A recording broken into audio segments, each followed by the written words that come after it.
Good day. मैं Karl Marx हूं। मैं आप सभी का सोशियो एक्सप्लोरेशन में स्वागत करता हूं। इस वीडियो में मैं आपको अपनी जीवन यात्रा, अपने सिद्धांतों और समाज शास्त्र तथा राजनीतिक विचारधारा में अपनी स्थायी योगदानों के बारे में बताऊंगा। मैं 5 मई 1818 को ट्रियर शहर में प्रूसिया के राज्य, आधुनिक जर्मनी में जन्मा था। मुझे पूरी दुनिया में जाना जाता है। वैज्ञानिक समाजवाद के पिता, मार्क्सवाद के पिता, एक क्रांतिकारी विचारक और समाजशास्त्र के संस्थापक पिता। मेरा परिवार यहूदी वंश का था, लेकिन मेरे पिता हेनरिक मार्क्स मेरे जन्म से पहले पेशेवर कारणों से लूथरन धर्म में परिवर्तित हो गए थे, क्योंकि यहूदियों को सार्वजनिक सेवा में प्रतिबंधित किया गया था। वे एक वकील थे जो ज्ञानोदय के मूल्य रखते थे, दर्शन और तर्क में गहरी रुचि रखते थे। उनसे मुझे केवल बुद्धिमत्ता ही नहीं बल्कि विद्रोही आत्मा भी विरासत में मिली। मैं 9 बच्चों में तीसरा था। हमारा परिवार एक गर्मजोशी भरा, संस्कारी घर था जो पुस्तकों, बहसों और उदार विचारों से भरा था। मैं एक तेजस्वी छात्र था और अंततः बॉन विश्वविद्यालय में पढ़ाई की और बाद में बर्लिन विश्वविद्यालय में अध्ययन किया, जहां मैं हेगेल के दर्शन की ओर आकर्षित हुआ। हेगेलियन आदर्शवाद ने मुझे मोहित किया, लेकिन अंततः मैंने इसे पूरी तरह उलट दिया। बर्लिन में रहते हुए मैं यंग हेगेलियंस नामक एक कट्टरपंथी बौद्धिक समूह से जुड़ा, जो धर्म, राजनीति और मौजूदा व्यवस्था पर सवाल उठाते थे। मैंने 23 वर्ष की आयु में दर्शन शास्त्र में डॉक्टरेट की डिग्री प्राप्त की, लेकिन मेरी राजनीतिक विचारधाराएं विश्वविद्यालय की नौकरी के लिए बहुत विवादास्पद थीं। इसके बजाय मैं एक पत्रकार बन गया और जल्दी ही एक उदार समाचार पत्र रायनिशे साइटुंग का संपादक बन गया। लेकिन सामाजिक अन्याय और सरकारी दमन पर मेरी लिखाइयों के कारण अधिकारियों ने शीघ्र ही उस अखबार को बंद करा दिया। 1843 में मैंने अपने बचपन की दोस्त और अपने जीवन के प्रेम जेनी वॉन वेस्टफैलन से शादी की, जो एक बैरन की बेटी थीं। उन्होंने गरीबी और निर्वासन के वर्षों में मेरा साथ दिया। हमारे 7 बच्चे थे, हालांकि केवल 3 ही वयस्कता तक जीवित रहे। हमने कई व्यक्तिगत त्रासदियों को सहा, बीमारी, कुपोषण, यहां तक कि बच्चों का खो जाना, जबकि एक बेहतर दुनिया के सपने के लिए संघर्ष करते रहे। मेरे राजनीतिक विश्वासों के कारण मैं जल्दी ही एक देशविहीन व्यक्ति बन गया। मुझे पहले जर्मनी से निर्वासित किया गया, फिर फ्रांस से, फिर बेल्जियम से, और अंततः 1839 में लंदन में बस गया, जहां मैंने अपना बाकी जीवन बिताया। लंदन में जीवन आसान नहीं था। हम अक्सर निर्धन थे और मेरे प्रिय मित्र और सहयोगी फ्रिडरिच एंगल्स के सहारे जी रहे थे, जो मैनचेस्टर में अपने परिवार के वस्त्र व्यवसाय में काम करते थे। एंगल्स के बिना शायद मैं जीवित नहीं रह पाता। 1848 में हमने साथ मिलकर द कम्युनिस्ट मैनिफेस्टो लिखा, जो कामकाजी वर्ग के लिए एक संग्राम का आह्वान था। दुनिया के कामगारों, एक हो जाओ, तुम्हारे खोने को कुछ नहीं है सिवाय तुम्हारे जंजीरों के। यह एक छोटा पर्चा था, लेकिन इसका संदेश पूरी दुनिया को हिलाकर रख दिया। हमने यह तर्क दिया कि इतिहास पूरी तरह से वर्गों के संघर्ष से भरा हुआ है और कि पूंजीवाद, जैसे इसके पहले सामंतवाद था, एक दिन गिर जाएगा और एक वर्ग रहित कम्युनिस्ट समाज को जन्म देगा। 1850 और 60 के दशक में मैंने अथक परिश्रम किया, अक्सर ब्रिटिश म्यूजियम के पढ़ने वाले कक्ष में, अपनी महाकृति डास कैपिटल तैयार करने के लिए। पहला खंड 1867 में प्रकाशित हुआ। मेरे निधन के समय बाद के खंड अधूरे थे, लेकिन एंगेल्स ने मेरे नोट्स से उन्हें पूरा किया। यह पूंजीवाद का एक वैज्ञानिक विश्लेषण था, जिसमें यह बताया गया कि कैसे मुनाफा श्रम के शोषण के माध्यम से बनाया जाता है। मेरी व्यक्तिगत जिंदगी गरीबी, हानि और कमजोर स्वास्थ्य से भरी थी, फिर भी मैंने कभी भी मजदूर वर्ग के कारण पर हार नहीं मानी। मेरी प्रिय जेनी का 1881 में निधन हो गया। उसके बाद हमारी बेटी जेनी कैरोलाइन भी चल बसी। इन नुकसान ने मुझे गहरा दुखी कर दिया। मैं दिन ब दिन बीमार, अकेला और उदास होता गया। मैं 14 मार्च 1883 को लंदन में 64 वर्ष की आयु में निधन हो गया। मेरे अंतिम संस्कार में केवल कुछ ही लोग आए, लेकिन मेरे विचार जिंदा रहे। मेरे विचारों से प्रेरित आंदोलन, क्रांतियां और आलोचनाएं आज भी शोषण से मुक्त दुनिया के मेरे सपने की छाप लिए हुए हैं। मैं आपको मेरे कार्यों के बारे में मार्गदर्शन करता हूं। पहला, ऐतिहासिक भौतिकवाद, हिस्टोरिकल मटेरियलिज्म। जब मैं ऐतिहासिक भौतिकवाद की बात करता हूं तो मेरा मतलब है कि भौतिक परिस्थितियां, लोग कैसे जीते हैं, काम करते हैं और अपनी जरूरतों को पूरा करने के लिए क्या उत्पादन करते हैं, ये समाज की बुनियाद होती है। विचार, धर्म, कला और कानून महत्वपूर्ण हैं, लेकिन ये सभी उन भौतिक वास्तविकताओं से उत्पन्न होते हैं और उनका प्रतिबिंब होते हैं। सरल शब्दों में कहूं, किसी समाज के काम करने या बदलने के तरीके को समझने के लिए पहले उसकी आर्थिक संरचना को देखें, न कि केवल उसकी दर्शनशास्त्र या राजनीति को। इतिहास का इंजन, वर्ग संघर्ष, मैंने प्रसिद्ध रूप से लिखा है। अब तक के सभी समाजों का इतिहास वर्ग संघर्ष का इतिहास है। इसका मतलब है कि मानव इतिहास के हर बड़े काल को उन लोगों के बीच संघर्ष ने आकार दिया है जो उत्पादन के साधनों के मालिक हैं और जो नहीं हैं। ये वर्ग संघर्ष आकस्मिक नहीं हैं, ये हर समाज की संरचना में अंतर्निहित होते हैं। सामाजिक विकास के चरण, भौतिक परिस्थितियों के आधार पर समाज विशिष्ट चरणों से गुजरता है। प्रारंभिक साम्यवाद, प्रिमिटिव कम्युनिज्म। प्राचीन जनजातीय समाजों में निजी संपत्ति नहीं थी। लोग मिलकर काम करते थे और अपने श्रम की उपज साझा करते थे। तब कोई वर्ग व्यवस्था नहीं थी। गुलामी, स्लेवरी। अधिक उत्पादन के साथ कुछ लोगों ने दूसरों का मालिकाना हक जमा लिया। गुलाम मालिकों की एक वर्ग ने गुलामों का शोषण करके संपत्ति कमाई। फ्यूडलिज्म। मध्यकालीन यूरोप में जमीन सबसे महत्वपूर्ण संसाधन थी। जमींदार जमीन के मालिक थे और किसानों, सर्फों ने उसे जोता। यहां भी एक वर्ग दूसरे वर्ग पर हावी था। पूंजीवाद, कैपिटलिज्म। औद्योगिकीकरण के साथ बुर्जुआ, पूंजीपति फैक्ट्रियों और बाजारों का नियंत्रण लेने लगे। प्रोलेटेरियट, मजदूर अपनी मजदूरी के लिए काम करते हैं, लेकिन पूंजीपति मुनाफा रखते हैं।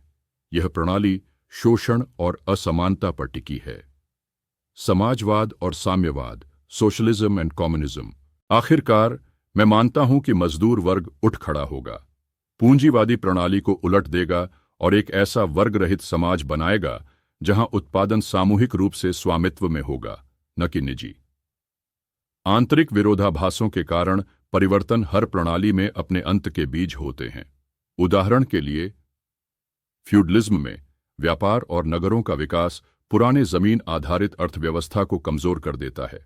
पूंजीवाद में औद्योगिक उत्पादन की सफलता अति उत्पादन, आर्थिक संकट, असमानता और श्रमिक असंतोष को जन्म देती है। ये तनाव तब तक बढ़ते रहते हैं जब तक प्रणाली स्वयं को बनाए नहीं रख पाती।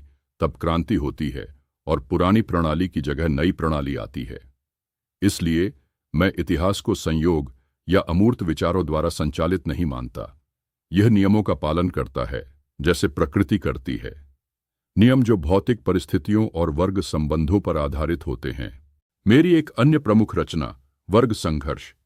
जब आप किसी भी समाज के इतिहास को देखें, आपको एक ही पैटर्न बार बार दिखाई देगा, वर्गों के बीच संघर्ष। यही मैं वर्ग संघर्ष से अभिप्रेत करता हूं। प्राचीन साम्राज्यों से लेकर आधुनिक औद्योगिक समाजों तक सामाजिक परिवर्तन हमेशा आर्थिक संसाधनों को नियंत्रित करने वालों और जिनका शोषण किया जाता है, उनके बीच के संघर्ष से प्रेरित रहा है। वर्ग क्या है? वर्ग केवल समान आय वाले लोगों का समूह नहीं है। इसे उनके उत्पादन के साधनों के साथ उनके संबंध के आधार पर परिभाषित किया जाता है, अर्थात उपकरण, फैक्ट्रियां, जमीन और पूंजी, जिनका उपयोग वस्तुओं के उत्पादन के लिए किया जाता है।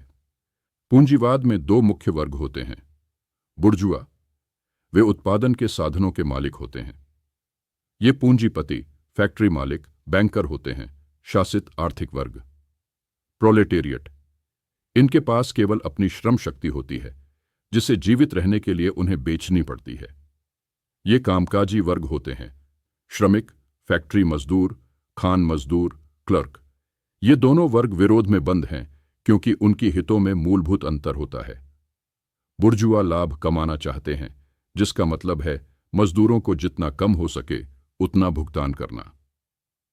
प्रोलेटेरियट उचित वेतन और मानवतापूर्ण स्थिति चाहते हैं, जो लाभ को कम करता है।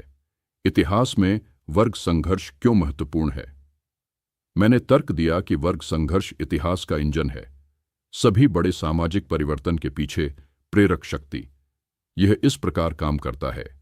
प्राचीन समाजों में यह स्वामी बनाम गुलाम था, सामंती समाजों में यह स्वामी बनाम सरफ था, आधुनिक पूंजीवादी समाजों में यह बुर्जुआ बनाम प्रोलेटेरिएट है। ये संघर्ष केवल तनाव नहीं पैदा करते बल्कि क्रांति की ओर ले जाते हैं। जब शोषित वर्ग अपने शोषण को समझता है, जिसे मैं वर्ग चेतना कहता हूं, तो वह संगठित होता है, लड़ता है और शासित वर्ग को उखाड़ फेंकता है। शोषण से मुक्ति की ओर मैं मानता था कि मजदूर वर्ग अंततः राष्ट्रीय और सांस्कृतिक सीमाओं को पार करके एकजुट होगा, क्रांति करेगा और एक नया सिस्टम स्थापित करेगा, समाजवाद, जहां उत्पादन के साधनों का सामूहिक स्वामित्व होगा। इस प्रणाली में वर्ग नहीं होंगे, शोषण नहीं होगा। यही लक्ष्य है, एक वर्ग रहित साम्यवादी समाज। लेकिन यह कल्पना से जन्मा कोई आदर्श राज्य नहीं है। मेरे विचार में यह पूंजीवाद के विरोधाभासों का अपरिहार्य परिणाम है। इसके विनाश के बीज इसकी अपनी सफलता में निहित हैं। इसलिए वर्ग संघर्ष केवल इतिहास का हिस्सा नहीं है, यह इतिहास की धड़कन है। जहां भी असमानता है वहां प्रतिरोध होगा और प्रतिरोध से परिवर्तन होगा। आधुनिक पूंजीवादी प्रणाली के केंद्र में एक गहरी चिंताजनक स्थिति है। केवल आर्थिक असमानता ही नहीं, बल्कि एक अधिक व्यक्तिगत, आध्यात्मिक प्रकार का दुख। मैंने इस स्थिति को विच्छेद, अलगाव कहा। विच्छेद का अर्थ है अपने काम से, दूसरों से और यहां तक कि स्वयं से भी अलग हो जाना। पूंजीवाद के तहत मैंने देखा कि मजदूर उस दुनिया में अजनबी बन जाता है जिसे वे स्वयं बनाने में मदद करते हैं। उनकी मजदूरी अब उनकी मानवता की अभिव्यक्ति नहीं रह जाती, बल्कि कुछ ऐसा हो जाता है जो जबरन टूट फूट गया और किसी और के स्वामित्व में होता है। मैं आपको उन 4 प्रकार के विच्छेद, अलगाव के बारे में समझाता हूं जिन्हें मैंने पहचाना है। पहला, श्रम के उत्पाद से अलगाव। जब आप मजदूर फैक्ट्री में कोई चीज बनाते हैं, चाहे वह जूता हो, मेज हो या कार, तो वह आपकी नहीं होती, वह पूंजीपति की संपत्ति बन जाती है। आप अपनी ऊर्जा, समय और कौशल उस चीज पर खर्च करते हैं जिसे तुरंत आपसे ले लिया जाता है। आपका श्रम मूल्य बनाता है, लेकिन वह मूल्य आपका नहीं होता। आप और आपके बनाए हुए चीज के बीच यह अलगाव गहरी असंतोष का कारण बनता है। दूसरा, श्रम की प्रक्रिया से अलगाव। पूंजीवाद में आप तय नहीं करते कि कब और कैसे काम करना है। आप आदेशों का पालन करते हैं। आप एक ही यांत्रिक कार्य को बार बार दोहराते हैं। काम अर्थहीन मेहनत बन जाता है, कोई रचनात्मक या संतोषजनक क्रिया नहीं। श्रम आपके मानवीय संभावनाओं का प्रतिबिंब होने के बजाय आपके लिए बाहरी बन जाता है, कुछ ऐसा जिसे आप केवल जीवित रहने के लिए करते हैं। तीसरा, अन्य लोगों से अलगाव। प्रतिस्पर्धा और निजी स्वामित्व के कारण आप अपने साथी मजदूरों के साथ एकजुट नहीं होते। आप अक्सर उनके साथ नौकरी, वेतन और जीविका के लिए प्रतिस्पर्धा करते हैं। पूंजीवाद मनुष्यों को वस्तुओं में बदल देता है, खरीदी और बेची जाने वाली चीजों में। सहयोग और एकजुटता के बजाय पूंजीवाद व्यक्तिगतता, अलगाव और अविश्वास को बढ़ावा देता है। चौथा, मानव स्वभाव से अलगाव। प्रजाति स्वभाव। मनुष्य मूल रूप से रचनात्मक, सामाजिक और जागरूक होते हैं।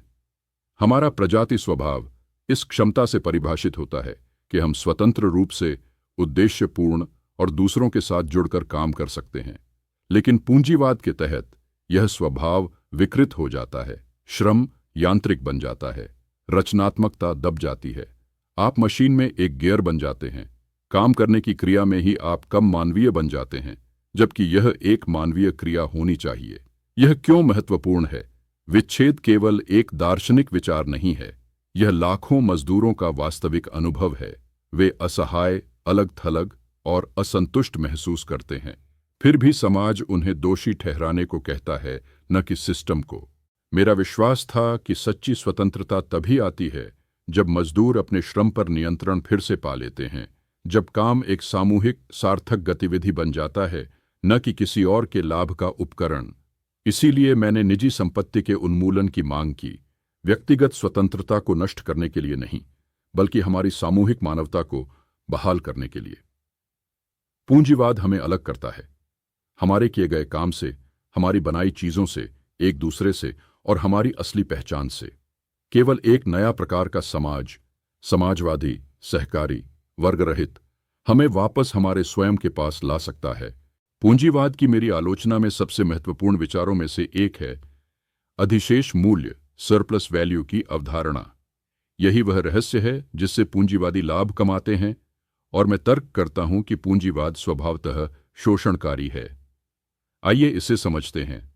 लाभ कहां से आता है?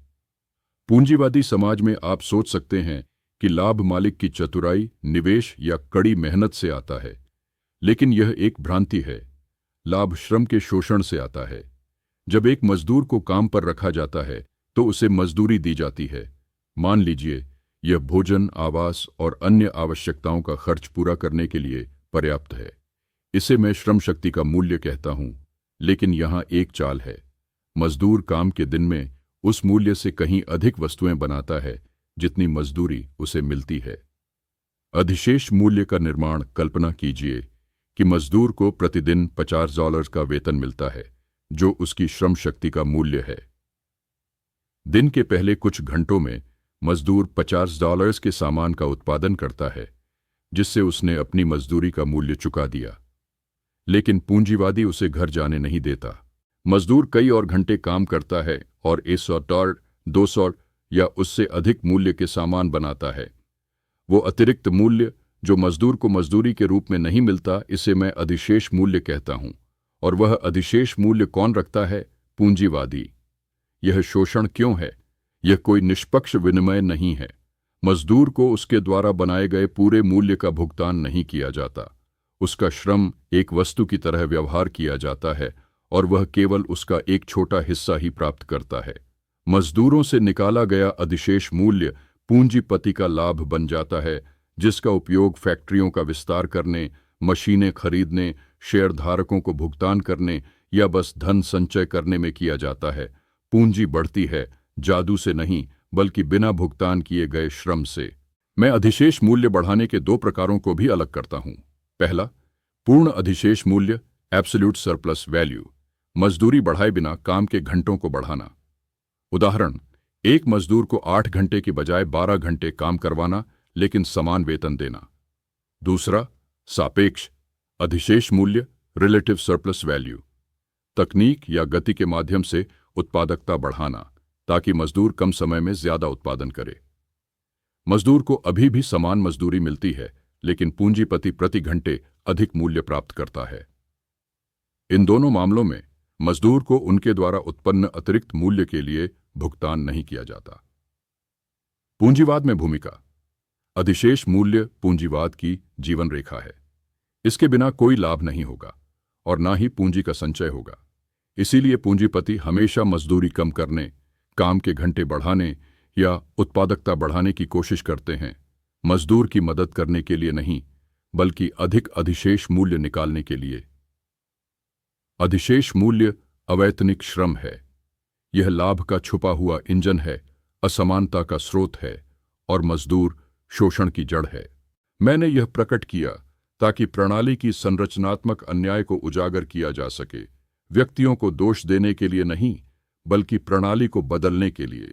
अपने जीवन भर मैंने यह स्पष्ट और निडर होकर कहा है, प्रोलेटेरियन के पास खोने के लिए सिर्फ अपनी बेड़ियां हैं, उनके पास जीतने के लिए एक पूरी दुनिया है। यह केवल एक नारा नहीं है, यह कार्रवाई की एक पुकार है जो ऐतिहासिक आवश्यकता और पूंजीवाद की आंतरिक विरोधाभासों के मेरे विश्लेषण में निहित है। मैं केवल क्रांति की आशा नहीं करता था, मैं तर्क देता था कि यह अनिवार्य है। क्रांति क्यों? मैंने दिखाया है कि पूंजीवाद शोषण पर आधारित है। बुर्जुआ वर्ग मजदूरों से अधिशेष मूल्य निकालता है। समय के साथ जैसे जैसे पूंजी कुछ ही हाथों में संचित होती है, असमानता गहरी होती जाती है। मजदूर गरीबी और परायापन की ओर धकेले जाते हैं, जबकि पूंजीपति विलासिता और नियंत्रण का आनंद लेते हैं। लेकिन पूंजीवाद अपने ही कब्रिस्तान बनाने वाला है। प्रोलेटेरियात, मजदूर वर्ग, बड़ा होता जाता है, अधिक केंद्रित होता है और अपनी सामूहिक शक्ति के प्रति अधिक जागरूक होता है। जब मजदूर समझते हैं कि उन्हें व्यक्तिगत रूप से नहीं बल्कि एक वर्ग के रूप में शोषित किया जा रहा है, तो वे वर्ग चेतना विकसित करते हैं। इस बिंदु पर वे एकजुट हो सकते हैं और उठ खड़े हो सकते हैं, अराजकता में नहीं बल्कि प्रणाली को उखाड़ फेंकने के लिए एक जानबूझकर संघर्ष में। मेरे दृष्टिकोण में क्रांति कई चरणों में विकसित होगी। पहला, बुर्जुआ वर्ग का पराभव। कार्यकारी वर्ग उत्पादन के साधनों, कारखानों, जमीन और पूंजी पर अधिकार कर लेता है। निजी संपत्ति पूंजीवादी रूप में समाप्त कर दी जाती है।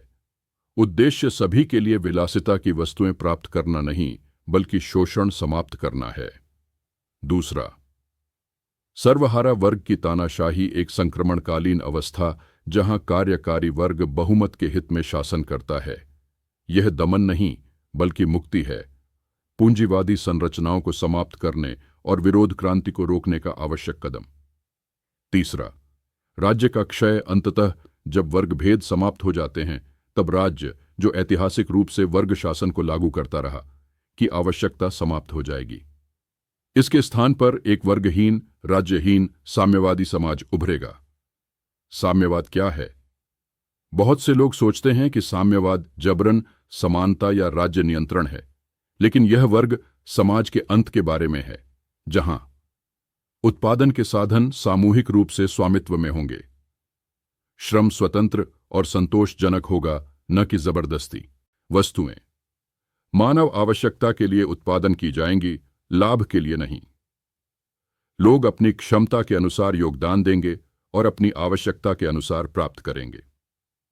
साम्यवाद मानव स्वतंत्रता और क्षमता की पूर्ण प्राप्ति है।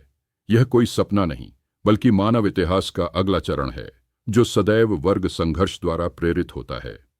1848 में मैंने फ्रेडरिक एंगल्स के साथ मिलकर द कम्युनिस्ट मैनिफेस्टो लिखा, जिसमें हमने घोषणा की, विश्व के मजदूरों, एक हो जाओ। यह केवल कविता नहीं थी, यह इस बात की स्वीकृति थी कि मजदूरों का संघर्ष वैश्विक है और इसलिए उनकी एकता भी वैश्विक होनी चाहिए। केवल क्रांति के माध्यम से हम शोषण की जंजीरों से मुक्त हो सकते हैं। केवल साम्यवाद के माध्यम से हम न्याय, समानता और मानव गरिमा पर आधारित एक समाज बना सकते हैं। मैं कभी धनवान या आरामदायक जीवन जीने वाला व्यक्ति नहीं था, लेकिन मैंने अपना जीवन मानव समाज को आकार देने वाली शक्तियों को समझने के लिए समर्पित कर दिया। भूख, निर्वासन और हानि के बावजूद मैंने लिखना जारी रखा, क्योंकि कामकाजी वर्ग अपने दुखों के पीछे की सच्चाई का हकदार था। आइए मैं आपको अपने प्रमुख कार्यों के बारे में बताता हूं, न केवल एक विद्वान के रूप में बल्कि एक ऐसे व्यक्ति के रूप में जो क्रांति के लिए समर्पित था। मेरा पहला लेखन, कम्युनिस्ट मैनिफेस्टो, 1848। विश्व के मजदूरों, एक हो। मैंने इसे अपने साथी और प्रिय मित्र फ्रेडरिक एंगल्स के साथ लिखा। यह कम्युनिस्ट लीग द्वारा कमीशन किया गया था और हम इसे सर्वहारा वर्ग के लिए एक आह्वान के रूप में तैयार कर रहे थे। इस संक्षिप्त लेकिन प्रभावशाली घोषणा पत्र में हमने वर्ग संघर्ष का इतिहास उजागर किया, गुलाम और मालिक से लेकर प्रभु और सरफ, और फिर पूंजीपति और मजदूर तक। हमने समझाया कि पूंजीवाद अपने ही विनाश के बीजों को समेटे हुए है और क्रांति न केवल संभव है बल्कि आवश्यक भी है। यह केवल सिद्धांत नहीं था, यह शोषण के खिलाफ युद्ध की घोषणा थी। दूसरा, दास कैपिटल, खंड I, 1860। लुई बोनापार्ट का 18वां ब्रूमेयर, 1852। फ्रांस ने मुझे विश्लेषण के लिए समृद्ध सामग्री दी। इस राजनीतिक निबंध में मैंने दिखाया कि कैसे नेपोलियन थ्वेरा ने वर्ग विभाजनों और सार्वजनिक भ्रम का फायदा उठाकर सत्ता हासिल की। मैंने यह दिखाया कि जब लोग इतिहास दोहराते हैं तो वे इसे बहुत अलग परिस्थितियों में करते हैं। जैसा कि मैंने प्रसिद्ध रूप से लिखा, इतिहास खुद को दोहराता है, पहले त्रासदी के रूप में, फिर व्यंग्य के रूप में। यह मेरा प्रयास था यह दर्शाने का कि कैसे भौतिक परिस्थितियां राजनीतिक घटनाओं को आकार देती हैं। 7वां लेख, वेतन, श्रम और पूंजी, 1847। ये व्याख्यान मैंने मजदूरों को पूंजीवाद को सरल शब्दों में समझाने के लिए दिए। मैंने समझाया कि वेतन क्या है, श्रम का शोषण कैसे होता है और लाभ केवल कौशल से नहीं बल्कि मजदूरों को उनके उत्पादित मूल्य से कम भुगतान करके कमाया जाता है। यह दास कैपिटल के लिए एक प्रारंभिक पाठ था, जो आम लोगों को यह देखने में मदद करता है कि कैसे वही प्रणाली जो उन्हें खिलाती है, उन्हें भी नुकसान पहुंचाती है। 8वां लेख, फ्यूरबैक पर थीसिस 1842। सिर्फ 11 संक्षिप्त थीसिस में मैंने पहले की दार्शनिक निष्क्रियता से अलग कदम उठाया। इस छोटे लेख के मेरे अंतिम शब्द सबसे अधिक उद्धृत किए जाते हैं। दार्शनिकों ने केवल दुनिया की विभिन्न व्याख्याएं की हैं, मुद्दा इसे बदलना है। यही मेरा मिशन था, केवल अवलोकन करना नहीं बल्कि कार्रवाई करना, केवल अध्ययन करना नहीं बल्कि मुक्ति दिलाना। मैं राजाओं या विद्वानों के लिए नहीं लिखा, मैंने मजदूरों के लिए लिखा, गरीबों के लिए लिखा, उन लोगों के लिए लिखा जो शोषण की बेड़ियों में जकड़े हुए हैं और स्वतंत्रता की लालसा रखते हैं। मेरे शब्द हथियार थे और मेरी कलम क्रांति के लिए एक तलवार। लाइक करें, सब्सक्राइब करें और आगे की सूचनाओं के लिए बेल आइकन दबाएं। Danke und einen schönen Tag noch।